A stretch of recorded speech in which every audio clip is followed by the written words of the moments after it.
Alors, bienvenue tout le monde de retour de la pause. La prochaine duo de conférences traite d'une part de EDI versus Programme d'accès à l'égalité. Ceux qui ne savent pas le sens du mot, l'acronyme EDI, évidemment, équité, diversité, inclusion. Et qui sera suivi là d'une conférence sur féminisme, vertu et carriérisme, plaidoyer pour un universalisme de gauche face à la polarisation. Alors, notre premier conférencier est M. Guillaume Barre. Donc, Guillaume est professeur de philosophie au collégial, donc enseignant en fait de philosophie et de théorie de la connaissance au cégep. Ses études universitaires l'ont amené à s'intéresser au domaine de l'éthique normative et de la métaéthique, de la psychologie morale et de la philosophie de l'action. Il a également œuvré comme correcteur, réviseur et comme traducteur. Ancien travailleur culturel, il demeure actif à titre d'administrateur bénévole auprès d'organismes artistiques en danse contemporaine. Guillaume est membre de la Cure depuis 2023 et donc sa conférence durera 35 minutes, suivie de la seconde conférence et une période de questions. Guillaume, accueillons M. Barre.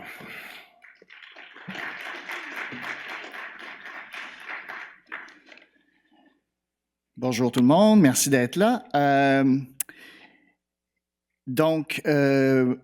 Mon nom est Guillaume Barre, j'ai été présenté, j'enseigne la philo, je suis membre de la Cure depuis 2023 et je m'intéresse de façon, je dirais, je pourrais pas dire, je suis pas un expert en la matière, mais je m'intéresse donc à l'EDI depuis plusieurs années, ainsi qu'un intérêt un peu plus récent au programme québécois d'accès à l'égalité en emploi qui existe selon la loi depuis 1985, mais qui, ça c'est dans la loi, mais leur existence réelle a suivi quelques années plus tard.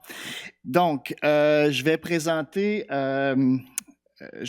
tout ça aujourd'hui. Comme je l'ai dit, je vais essayer de faire en 35 minutes. Et comme vous l'avez vu, mon exposé sera suivi de celui de Carl Boileau. Et je crois que la meilleure façon de faire, c'est qu'on prendra les questions à la fin pour les deux conférenciers. Donc, je dois vous avouer au départ que je suis facilement agacé lorsque j'entends dire et j'ai entendu ça assez souvent récemment, que les programmes d'accès à l'égalité en emploi relève dans le fond de la perspective EDI. Moi, pour ma part, j'y vois presque une sorte d'appropriation, c'est-à-dire que les programmes d'accès à l'égalité en emploi existent depuis un certain temps et l'EDI est un phénomène peut-être plus récent qui nous vient, comme vous le savez, surtout des États-Unis, mais qui a traversé les frontières. J'en parlerai dans un instant. Et donc, je vais essayer de montrer en quoi ce sont deux approches distinctes et je dirais même deux approches concurrentes ou même rivales. Pour ce faire, attendez, je vais juste vérifier que je maîtrise tout ça. Oui.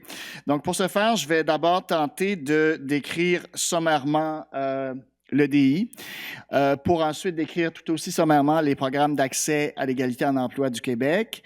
Je vais essayer de faire une sorte de synthèse comparative après les deux présentations.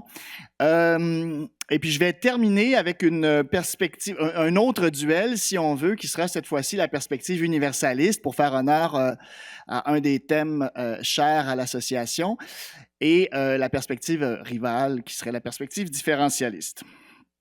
Je dois avouer aussi que je m'étais initialement préparé pour présenter les programmes d'égalité en matière d'emploi, qui sont l'équivalent fédéral ou à peu près des PA et E québécois. Malheureusement, par prudence et par manque de temps, j'avais peur d'avoir trop de choses. J'ai mis un peu de côté cet aspect des choses là pour amener un troisième acteur dans la comparaison. Mais si jamais on a des questions à la fin sur ça, je pourrais bien sûr en parler à la hauteur de mes connaissances, bien sûr. Donc, voilà. Donc, vous avez probablement tous déjà entendu parler de l'EDI, l'acronyme, donc, équité, diversité, inclusion. Comme je l'ai dit, c'est une, je ne sais pas si on peut dire une idéologie ou une doctrine, en tout cas, qui vient initialement des États-Unis et du monde entrepreneurial. du management en grande partie, et qui s'est imposé graduellement donc dans le monde de l'éducation, le monde de l'université, le monde de la recherche, de la science, de la culture, des médias, et finalement qui s'est imposé à beaucoup d'endroits. Aussi, on sait que la doctrine tire ses origines des États-Unis, mais elle a sauté les frontières pour gagner, bon, d'abord peut-être plus le monde anglo-saxon, anglo-américain, et le Canada y compris, et peut-être avec quelques années de retard d'autres sociétés, dont la société québécoise, dans ce cas-ci, en grande partie sous l'influence du gouvernement fédéral et peut-être aussi des chaires de recherche du Canada qui ont été un acteur quand même assez important dans l'expansion de cette idéologie ou doctrine. C'est une doctrine que je vais tenter de définir, mais c'est difficile de la définir en peu de temps. Et elle est aussi, je dirais, difficile à définir parce que elle a un côté un peu mouvant, un peu... bon, ses adeptes diraient peut-être plus évolutif que mouvant, mais elle semble se transformer assez rapidement. Elle s'est implantée dans divers types d'organismes, dans divers types d'entreprises, et elle semble s'adapter aussi, ou en tout cas chacun se l'approprie à sa manière, donc ça donne une sorte d'incapacité ou de difficulté à la saisir proprement. Donc, c'est une doctrine, je dirais, au contour flou, donc j'ai quand même eu un peu de mal à la définir de façon schématique. Vous m'en excuserez. En tout cas, une idée que j'ai eue, c'était de la définir peut-être par son vocabulaire, donc chose que je vais faire en deuxième, un vocabulaire avec lequel peut-être vous êtes familier. Je vais essayer je vous annonce tout de suite que je n'ai pas réussi, là, je vous vends la fin du film tout de suite, de définir un peu dans son histoire le moment de sa naissance, la naissance de la doctrine, et encore une fois, il y a plusieurs jalons, mais c'est difficile de lui trouver un acte de naissance, une date de naissance précise. Et bien évidemment, je ne pouvais pas passer sous silence un certain nombre de critiques qui ont été faites à l'égard de l'EDI. Donc, on va voir ça dans un instant. Donc, je commence avec la question de l'histoire. Bon, à quel moment est née la doctrine EDI en tant que telle? Il est assez difficile de retrouver avec exactitude une sorte de date de naissance ou d'acte de naissance. L'imposition, comme je l'ai dit, de cette doctrine a été graduelle. J'ai mentionné que ça s'était d'abord imposé dans l'univers américain, plus largement après dans le monde anglophone, que le Québec avait pu sembler un temps épargné par cette tendance, mais le sursis n'a pas duré très longtemps. Il y a quand même eu peut-être des moments charnières dans cette apparition de l'EDI, et j'y vais un peu à rebours. Lorsqu'on fait une recherche dans les journaux grand public au Québec, on se rend compte que le mot diversité, en tout cas les trois termes, diversité, équité, diversité, inclusion, apparaissent de façon un petit peu plus fréquente à partir de la moitié des années 2010. Donc, ça devient un thème un peu plus grand public. Je me suis demandé si 2015 n'était pas justement un moment important. Il y a eu un rapport important à ce moment-là qui s'appelait Diversity Matters de la firme McKinsey. Personnellement, ça me semble une date de naissance beaucoup trop tardive. Je pense que le moment où le grand public a commencé à entendre parler un peu plus de l'EDI, c'est que la doctrine était déjà assez bien constituée. Donc, on pourrait essayer de remonter un peu dans le temps, d'aller voir qu'est-ce qui s'est passé avant. Est-ce que 2011 serait une bonne date de naissance? Il y a eu sous Obama un ordre exécutif 13583 qui établissait une initiative pour promouvoir la diversité et l'inclusion dans tout l'appareil gouvernemental fédéral des États-Unis. Cela dit, ça semble encore, à mon avis, trop tard comme date. Je pense à un ouvrage qui, dès 2006, critiquait un ouvrage dont je vais vous parler plus tard, là, de Walter, c'est bien ça son nom, Walter Ben Michaels, qui critiquait déjà en 2006, donc, ce qu'il appelait l'idéologie de la diversité. Donc, il faut remonter un peu plus loin, finalement. Là, je fais un gros saut dans le temps pour me demander si la Cour suprême des États-Unis, il y a eu un jugement important en 1978 qui s'appelle Bakke versus contre Board of Regents. À À ce moment-là, aux États-Unis, il a été question de discrimination positive, de quotas raciaux, et la décision de la Cour suprême a été, en fait, d'interdire, c'est un cas d'admission dans une école de médecine en Californie, une personne qui s'est vue refuser l'accès. Et ce qui a été, disons, décidé par la Cour suprême, c'était que la discrimination positive était possible à certaines conditions, que le facteur race pouvait être pris en compte avec d'autres facteurs, mais pas de façon unique. Il ne pouvait pas y avoir, par exemple, de sièges réservés en fonction de la couleur de peau pour les admissions. Donc, on pourrait dire qu'à ce moment-là, il y a eu une sorte d'autorisation de la discrimination positive, sur laquelle la Cour suprême est revenue d'ailleurs récemment, là, en 2023. Une sorte d'autorisation tout avec une interdiction, et finalement, le monsieur en question, Baki, a pu être admis à l'université alors qu'il avait été refusé précédemment. Donc, la décision, elle est complexe. Je ne vais pas l'analyser ici, je n'ai pas les compétences d'ailleurs, mais je ne vais pas l'analyser, mais ça semble être une date importante parce qu'à ce moment-là, on s'est mis à parler beaucoup plus de diversité aux États-Unis, de discrimination positive, et il y a eu une sorte d'engouement pour ces notions avec comme vous le savez, aux États-Unis, il y a un débat assez vif sur ces questions. D'autres remontent encore plus loin, tentent de faire remonter le DI à 1964, qui serait... donc, en 1964, il y a eu le Civil Rights Act Title 7 avec l'interdiction de la discrimination en emploi. Si on voulait aller encore plus loin, en 1954, Brown contre Board of Education sur l'inconstitutionnalité de la ségrégation scolaire. Et d'autres remontent carrément en 1948, ce qui semble un peu, là, vous voyez, peut-être un peu excessif. Vous allez voir, en fait, que si vous consultez, je vais juste passer à la prochaine diapositive, si vous consultez, par exemple, l'Encyclopédie Britannica, on peut y apprendre que les historiens et experts en EDI affirment qu'aucune personne n'a été identifiée comme le fondateur de l'EDI et que son histoire ne suit pas de chronologie concrète. Certains récits de l'EDI attribuent les tentatives officielles de diversité, d'équité et d'inclusion à l'administration Truman, tandis que d'autres citent le président américain Lyndon B. Johnson et l'adoption des lois sur les droits civiques dans les années 1960. Donc, vous voyez, certains, on parle ici d'historiens et d'experts en EDI qui ont tendance peut-être à faire remonter l'acte de naissance à très loin.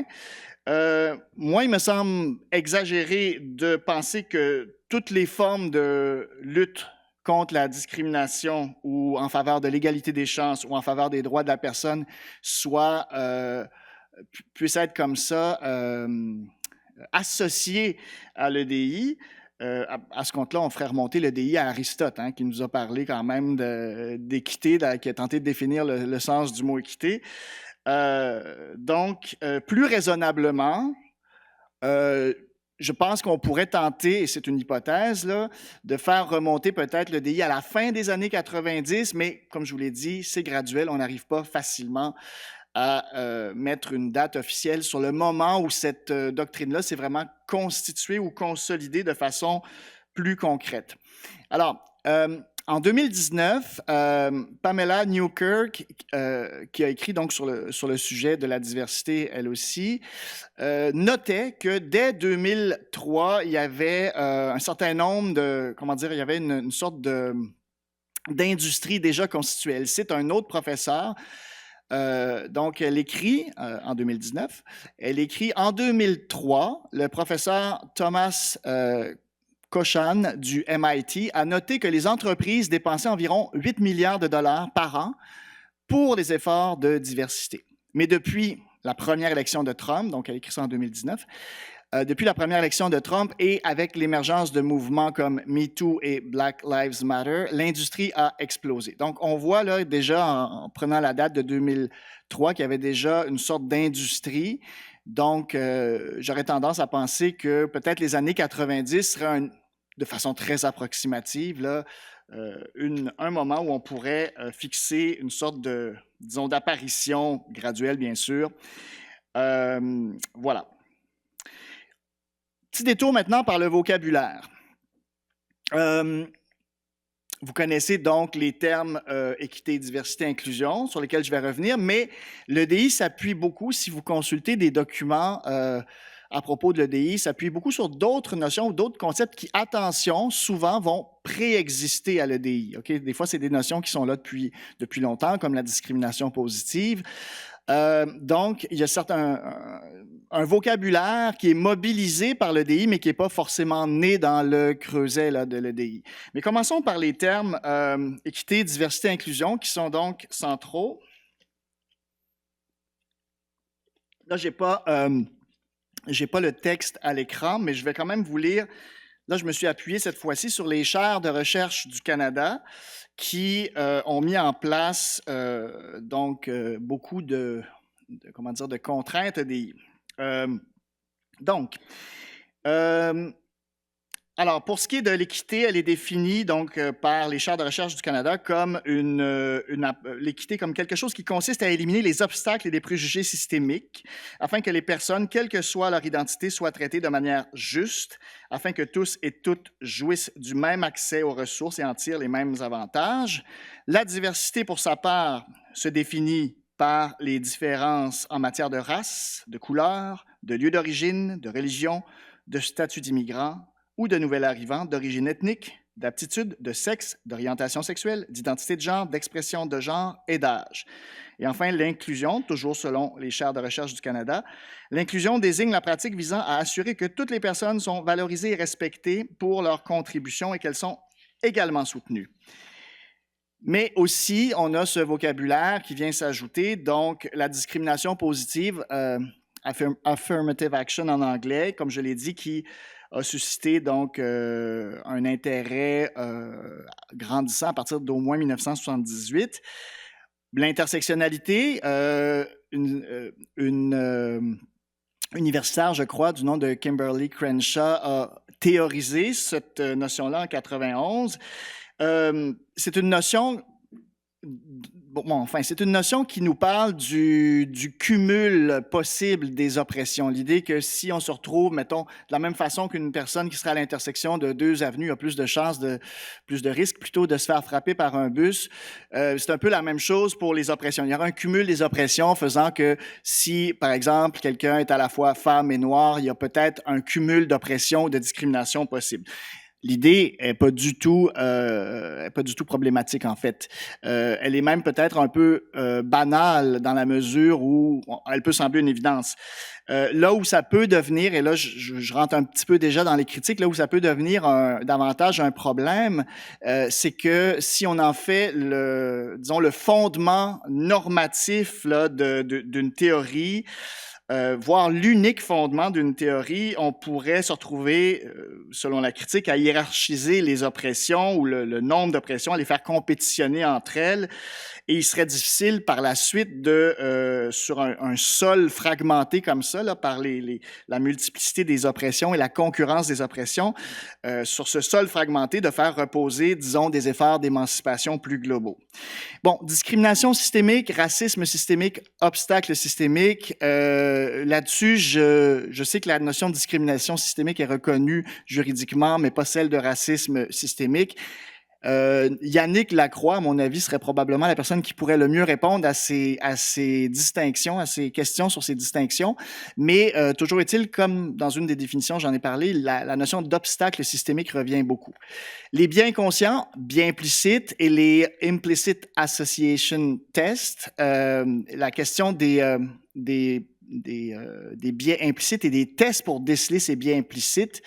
Ça, c'est aussi quelque chose qui serait... Vous avez peut-être déjà entendu parler de ces tests. Le plus célèbre est celui de Harvard, où on doit répondre à des questions le plus rapidement possible. Et là, on découvre si on a des biais racistes, inconscients, etc. Bon, évidemment, toujours pour annoncer un peu l'aspect critique, ces tests ont depuis été en tout cas, discrédités par plusieurs critiques.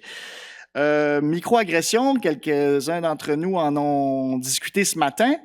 Il y a le concept de fragilité blanche, qui est aussi le titre d'un d'un ouvrage de Robin DiAngelo, Le concept de privilège blanc, Peggy McIntosh, 1988. Donc, on a plusieurs concepts comme ça qui vont se retrouver dans le vocabulaire EDI. Bon, ça ne nous informe pas du détail de l'EDI, mais ça nous donne quand même une certaine impression de ce dont il peut s'agir. Alors, je tombe déjà dans le côté des critiques. Là, il y a le livre dont j'ai parlé de Walter Ben Michaels, La diversité contre l'égalité, paru en français en 2009, mais en anglais en 2006.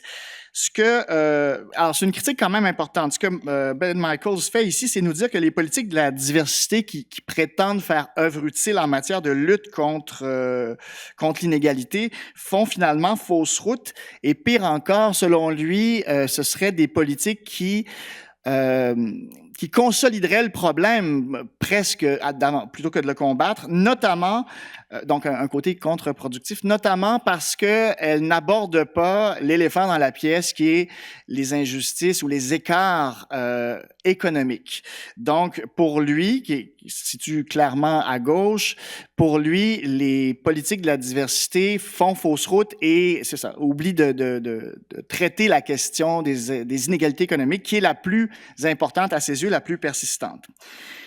Alors, j'avance un petit peu plus vite. Je passe carrément... Donc, bon, la critique de Michaels, là, s'il y avait une phrase que je pouvais vous présenter pour la résumer, est la suivante. C'est « Mon intention ici n'est évidemment pas de soutenir que la discrimination positive ou l'engagement pour la diversité en général accroît les inégalités, mais plutôt de montrer que la conception de la justice sociale qui sous-tend le combat pour la diversité repose elle-même sur une conception néolibérale. Il s'agit d'ailleurs d'une parodie de justice sociale qui entérine l'élargissement du fossé économique entre riches et pauvres. Alors, deux proverbes, j'aime beaucoup les proverbes, donc j'en ai deux, l'un à la suite de l'autre. On ne peut pas être contre la vertu, oui, peut-être, mais le diable se cache dans les détails. Alors, qu'est-ce que ça veut dire ici? Bien, tout simplement que si on nomme ces mots, équité, diversité, inclusion, et qu'on les laisse comme ça dans leur définition très, très large, il n'y a personne qui va s'y opposer. J'imagine personne qui va dire « je suis pour l'injustice et contre la justice ». Lorsqu'on présente des termes comme ça de valeur en général, tout le monde est pour la liberté, tout le monde est pour l'amour, tout le monde est pour la justice, bien, même chose pour équité, diversité, inclusion. Oui, ça va, mais si on rentre dans le détail de comment ces trois termes-là, équité, diversité, inclusion, ont été redéfinis ou définis plus précisément, là, on peut découvrir que finalement, ils veulent pas nécessairement dire, ils n'ont pas nécessairement le sens noble et général qu'on leur prêterait initialement, mais ils finissent par prendre un terme, disons, un sens plus précis et parfois aussi plus douteux ou controversé. Donc, une critique aussi, ben là, je vais revenir sur ce que j'ai dit, mais une critique, c'est de savoir, évidemment, si on vous pose la question, la fin justifie-t-elle les moyens? Encore un proverbe. Plusieurs vont répondre non. Et un des problèmes qui s'est posé, c'est de savoir si les finalités, équité, diversité, inclusion, emploient peut-être parfois des moyens contraires. Donc, le moyen qui est employé, il pourrait aller à l'encontre même de la finalité. Donc, qu'est-ce qui arrive lorsqu'on a un moyen qui fait le contraire de la finalité? On parle d'une contradiction logique en quelque sorte. Et le cas, peut-être un des cas dont on a beaucoup parlé, c'est ces fameuses chaires de recherche de l'Université Laval. Il y en avait plusieurs, mais c'est celle en biologie qui a fait peut-être davantage de bruit, où on a dit que les hommes blancs ou non handicapés ne pouvaient même pas soumettre leur CV pour une chaire de recherche. Donc, il y avait une exclusion d'emblée. Il n'y avait pas une évaluation de la compétence relative de tous les candidats. Il y avait une exclusion d'emblée. Donc, lorsqu'on pratique l'exclusion, mais qu'on le fait au nom d'un programme qui parle d'inclusion, on voit une contradiction assez flagrante. Donc, c'est un peu ça la critique ici, de dire qu'il y aurait une sorte d'incohérence logique. L'autre chose, je vais présenter un autre article grand public. La question, c'est de savoir si l'EDI est une sorte de paravent, peut-être un paravent moral pour la bureaucratie ou une business, un marketing, des sinécures ou des emplois de consultants. Donc, ça, c'est quelque chose qui revient souvent. J'ai pris une lettre ouverte comme ça, dans plusieurs lettres ouvertes qui sont parues à cette époque-là. Donc, celle-ci date de 2021. Donc, elle vient de Sean, si je ne me trompe pas sur son prénom, Lovejoy, qui écrit à propos de McGill. Donc, à McGill, la justice sociale est devenue un instrument des élites canadiennes poursuivant leurs propres intérêts. Le bureau EDI compte maintenant 7 conseillers EDI. En avril dernier, donc en avril 2021, le Conseil des gouverneurs, dont plusieurs des membres autodésignés représentent des sociétés parmi les plus puissantes, a approuvé un plan quinquennal EDI. OK, donc ici, la critique, c'est simplement que derrière, dans ces idéaux, on se drape de ces idéaux pour mettre en place des fois des emplois, des sinécures, ou des fois à l'externe, des jobs de consultants, dont je vais vous parler justement dans un instant avec des cas un peu extrêmes. Ah, ben j'en ai un déjà, je crois, sous les yeux. Attendez un instant. Bon, je n'ai pas le chiffre, mais je pense que c'était la vice-rectrice, là, si je ne me trompe pas, la vice-rectrice des politiques, procédures et équité de l'Université McGill, qui était payée, par exemple, 273 000 $. Donc, ça dépasse largement le salaire des profs de McGill, bien sûr. OK, là, il y a eu évidemment un cas dont on a parlé ce matin, le cas de Richard Bilkstow. On en a parlé un peu ce matin. Donc, c'est un directeur d'école, ex-directeur d'école qui, lors d'une formation, s'est, soulevé des objections et qui a été un peu intimidé, pour ne pas dire persécuté un petit peu là, par la formatrice elle-même. Sa formation coûtait 81 000 $. Donc, cette formatrice-là l'a un petit peu le traité, je pense que ça a été dit ce matin, de suprémaciste blanc, etc. Bon, l'histoire a très mal fini. Je ne dis pas que il y a plein de circonstances. On ne peut pas attribuer le suicide de ce monsieur-là uniquement à cette action-là, mais disons qu'il y a eu tout un concours de circonstances, peut-être des enjeux de santé mentale aussi, bien sûr, mais il y a eu aussi son syndicat et son employeur qui ont peut-être pas su le défendre adéquatement ou l'épauler dans la tourmente qu'il a vécue. Mais toujours est-il que pour revenir, donc c'était le cas d'une consultante externe qui, pour cette seule formation, donc, avait été payée, ou son organisme avait été payé 80 000 $. Dans le réseau scolaire, c'est de l'argent qui, enfin, je ne sais pas comment va le réseau scolaire en Ontario, mais qui pourrait cruellement manquer à d'autres ressources. Bon. Alors, je continue avec quelques critiques. Bon, j'ai parlé du dévoiement des termes, OK? Quand on dit « le diable se cache dans les détails », là, c'est qu'est-ce qu'on veut dire maintenant par équité? Est-ce qu'on parle de justice, d'impartialité, d'égalité de traitement, d'égalité des chances? Mais on a vu que dans certains cas, l'EDI a voulu aller directement à l'égalité de résultats et donc donner un sens très, très précis et très problématique, selon certains, au sens d'équité. Même chose pour la diversité. On parle souvent de diversité des points de vue, des opinions. Ici, si vous vous rappelez ce que j'ai lu sur les chaires de recherche, diversité n'incluait que des marqueurs identitaires. OK? Il n'y avait jamais d'autres types de diversité qui étaient mentionnés.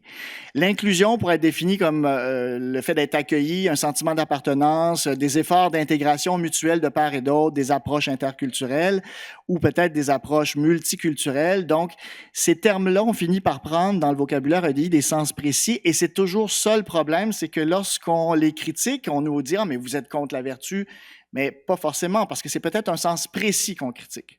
Là, je vais peut-être passer rapidement pour arriver au PAE pour ne pas manquer de temps. Donc, allons maintenant de l'autre côté, du côté des programmes d'accès à égalité en emploi au Québec. Alors, les programmes d'accès à égalité en emploi sont, comme je l'ai dit, dans la loi depuis 1985, mais sont apparus quelques années plus tard, leur existence réelle a suivi quelques années plus tard. Et si je me réfère au texte de la Commission des droits de la personne et des droits de la jeunesse, là, je prends le texte d'avant 2020 parce que le texte a changé, mais les programmes d'accès à égalité en emploi, tels qu'ils étaient définis il y a environ 6 ans, permettent de contrer la discrimination en emploi à travers 2 objectifs, à savoir assurer une représentation équitable des personnes issues de groupes victimes de discrimination dans tous les types d'emplois d'une organisation et repérer et corriger les règles et pratiques en gestion des ressources humaines susceptibles d'avoir des effets discriminatoires. Alors, je vous dis que ça a changé parce que depuis, la Commission des droits de la personne et des droits de la jeunesse a changé un peu et ses manières de faire avec un nouveau système de gestion et aussi son libellé. Là, ils font référence davantage à des notions comme discrimination systémique qui n'était pas le cas avant 2020. Alors, les 5 catégories visées, donc, la façon dont ça fonctionne, c'est qu'il y a 5 catégories visées: femmes, autochtones, minorités visibles, minorités ethniques. Les minorités ethniques sont basées sur la langue. Il faut que ce soit une langue, que la langue d'origine soit autre que le français ou l'anglais et que la personne ne soit pas déjà dans une autre catégorie, par exemple, minorité visible. Et enfin, les individus qui auraient un handicap. Alors, parfait, merci. Parmi les caractéristiques qu'on note dans les programmes d'accès à l'égalité en emploi, il y a une autodéclaration volontaire. Les gens ne sont pas obligés de déclarer leur adhésion ou leur appartenance à l'une des 5 catégories. Il y a aussi, comme on l'a vu, un travail un peu statistique qui est mené de pair avec la Commission des droits de la personne et des droits de la jeunesse, donc de comparaison des effectifs internes avec des données externes. Par exemple, les données externes peuvent être le bassin de candidats disponible pour ce travail-là, disponibles et compétents, bien sûr, en tenant compte de la notion géographique. Donc, on ne va pas demander, par exemple, à des gens de Gaspé d'avoir la même représentation que des gens de Toronto dans leurs effectifs. Donc, c'est toujours... Bon, Toronto n'est pas un bon exemple parce que c'est hors Québec, mais disons des gens de Gaspé de Montréal. Il y a toujours, ça c'est essentiel, le principe à compétences égales. Donc, ça évite le genre de situation où une personne, ses compétences, il faut pouvoir mesurer les compétences pour juger si elles sont égales. Donc, ici, le principe à compétences égales peut potentiellement protéger contre des dérives comme celles qu'on a vues. Il y a aussi un incitatif. Les PAE ne sont pas un incitatif à créer des postes. Il y a même une sorte de mise en garde, là, comme quoi on n'est pas censé créer des postes pour remplir les obligations ou les cibles qu'on se fixe. Enfin, c'est supervisé par la Commission des droits de la personne et des droits de la jeunesse et c'est encadré par la loi et la charte. La loi sur l'accès à l'égalité en emploi et la charte. Bon, je vais passer rapidement sur ce que dit la charte pour aller tout de suite peut-être... Ah oui, c'est ça. À ce que dit la loi. Donc, on ne peut pas engager des personnes, on n'est pas censé engager des personnes, en tout cas, les programmes ne sont pas faits pour forcer un employeur à engager des gens qui ne seraient pas compétents. Le mérite est une notion qui est respectée, les pratiques établies aussi. On ne doit pas porter atteinte de manière indue aux intérêts de l'organisme ou des personnes qui n'appartiendraient pas à un groupe visé. Donc, on voit quand même des éléments de protection qu'on n'a peut-être pas forcément vus dans l'EDI. J'ai parlé qu'il n'était pas question de se servir des PAE pour créer des nouveaux postes et on ne peut pas non plus exclure l'ancienneté. Je vais résumer ce passage-là tout simplement en disant que on a 5 critères qui peuvent être pris en compte, OK? Les 5 catégories, mais il n'est pas permis de s'enquérir, mettons, de autre chose. Un employeur au recrutement ne pourrait pas demander autre chose que les 5 catégories. La personne ne pourrait pas dire, par exemple, quelle est votre expression de genre ou votre orientation sexuelle ou êtes-vous enceinte? OK? Ce serait jugé illégal. Ce qui est donc important de préciser, c'est seulement les 5 catégories qui sont recevables pour l'autodéclaration. Les autres, si on interroge des candidats, on serait dans une sorte d'infraction. Alors, je vais y aller rapidement pour la comparaison. Donc, maintenant qu'on a vu les deux, première chose, le principe à compétences égales des programmes d'accès à l'égalité en emploi et le fait qu'on ne doit pas nuire aux personnes qui n'appartiendraient pas au groupe visé nous protège contre des possibilités d'exclusion sommaire qu'on peut voir du côté de l'EDI, comme l'exemple des chaires de recherche. Ensuite, les PAE sont encadrés par une loi, par la charte, et la loi a été entérinée par des élus dans un cadre démocratique. Il y a un tiret qui n'aurait pas dû être là, désolé. C'est pas le cas de l'EDI. On a dit que c'était souvent institué un petit peu à la pièce dans chacune des entreprises. Il n'y a pas forcément une loi, bien qu'il peut y avoir des directives comme dans le cas des chaires de recherche. Donc, d'un côté, on a vraiment l'encadrement légal d'une structure et une supervision aussi peut-être plus centralisée là, avec la commission. Et de l'autre côté, du côté de l'EDI, on n'a pas ça. Prochain point, la création de postes, qu'on avait vu la prolifération de postes bureaucratiques de contrats de consultants externes en EDI. On n'a pas nécessairement ce problème-là avec les programmes d'accès à l'égalité en emploi. L'inflation des catégories, bon, en EDI, on pourrait ajouter assez aisément des catégories supplémentaires. D'ailleurs, j'ai une collègue qui m'indiquait qu'il y en avait une 6e ou une 7e qui était apparue récemment dans les chaires de recherche. C'est pas le cas dans les programmes d'accès à égalité en emploi, même qu'on ne peut pas s'enquérir de l'appartenance à une catégorie pour quelqu'un d'autre, pour les autres catégories. Ensuite, bon, l'analyse systématique, statistique plutôt, des PAE, elle est faite et regroupée grâce à des bilans périodiques, etc. En EDI, il y a assez peu d'analyses chiffrées quant aux avantages à la performance ou à la valeur des programmes EDI. Les chiffres sont souvent inexistants, non publics. En tout cas, il y a certains chiffres, c'est pas complètement vierge, là. Et enfin, les programmes d'accès à égalité se limitent à l'embauche, alors que l'EDI peut dépasser le cadre de l'emploi. Ça peut toucher les financements de la recherche, les bourses d'études, etc. Il y a aussi, on a vu, des principes d'adhésion à l'idéologie EDI qui devaient être signés par certains employés. Bon, je termine rapidement en vous parlant d'un autre débat. On s'éloigne un peu du débat de la rivalité ou du duel EDI, PA et E.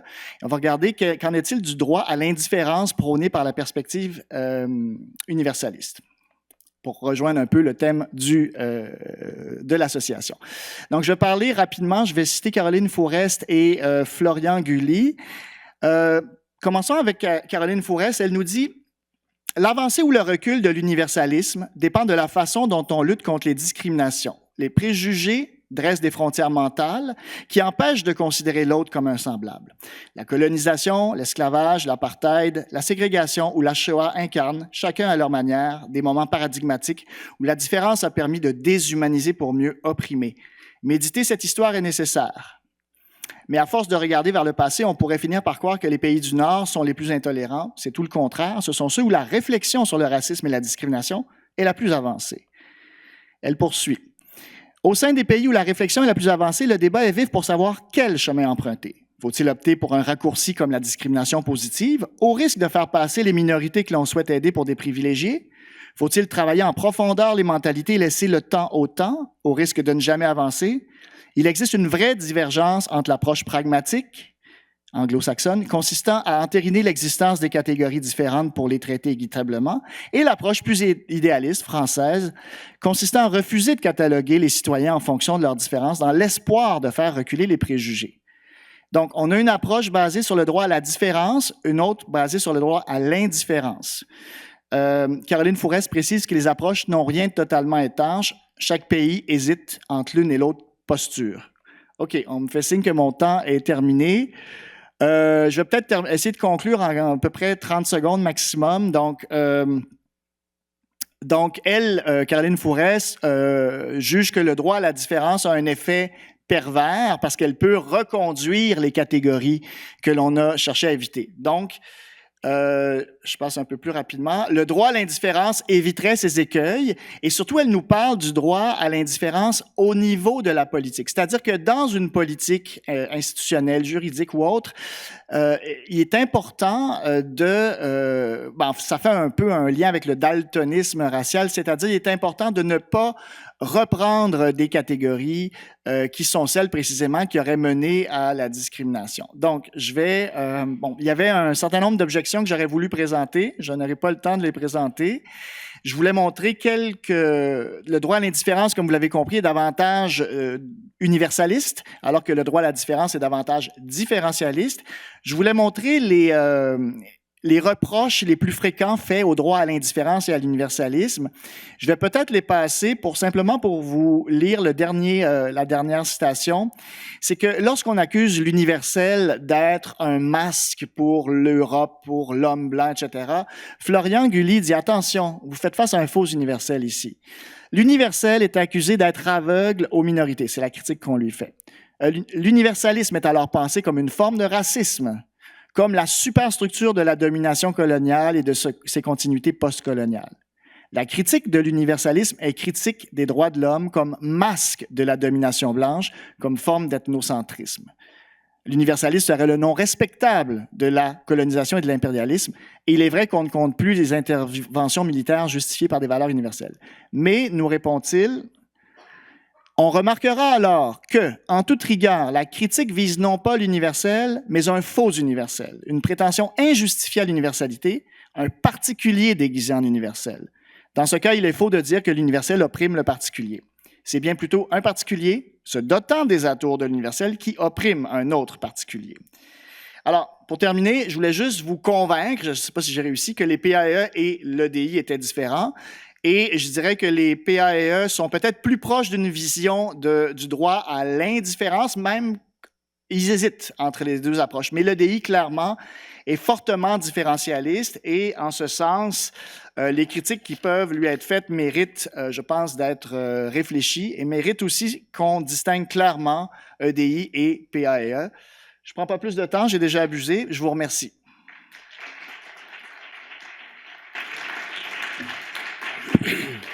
Merci, Guillaume. C'était très intéressant et j'ai le rôle ingrat là, d'être le gardien du temps. Je préférais quand c'était Yannick qui avait l'odieux de le faire.